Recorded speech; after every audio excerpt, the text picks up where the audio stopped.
suis la directrice de la FRACAMA, qui est le réseau régional des musiques actuelles et qui pilote la plateforme Métiers Culture.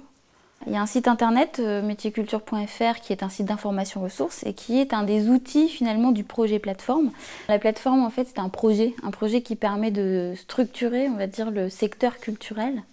Et derrière ce site internet qui est visible, il y a un réseau de structures qui font de l'accompagnement, de la formation spécifique au secteur culturel. Alors ce projet est né fin 2014 suite à une expérimentation qui, elle, s'est faite dans le secteur des musiques actuelles, qui a plutôt bien fonctionné, qui a permis vraiment la structuration du secteur des musiques actuelles. Et là, pour le coup, la région Centre nous a demandé de pouvoir travailler après sur l'ensemble du secteur culturel. Et pour ce faire, on a déterminé un peu 4 axes de développement.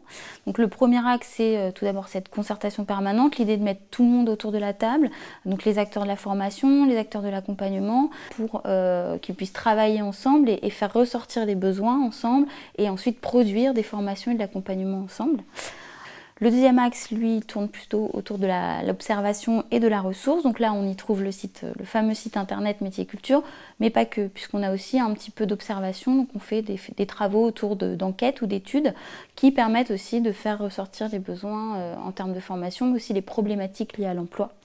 On a un troisième axe qui, lui, est plutôt autour de l'innovation socio-économique, qui nous permet vraiment d'accompagner des initiatives un petit peu innovantes, spécifiques, qui sont portées par des individus ou des structures qui veulent monter des coopératives ou des groupements d'employeurs. L'idée, c'est de travailler à la mutualisation d'emplois.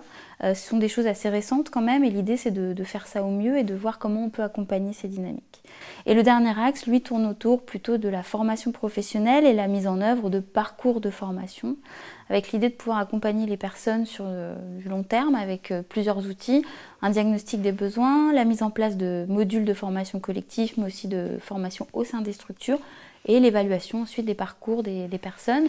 Et tous ces parcours ont pu se mettre en place grâce au dispositif PCP, qui est le dispositif de pacte de continuité professionnelle porté par la région Centre-Val de Loire, qui permet le financement d'actions de formation, de coûts pédagogiques, en complément des financements habituels que les entreprises connaissent très bien.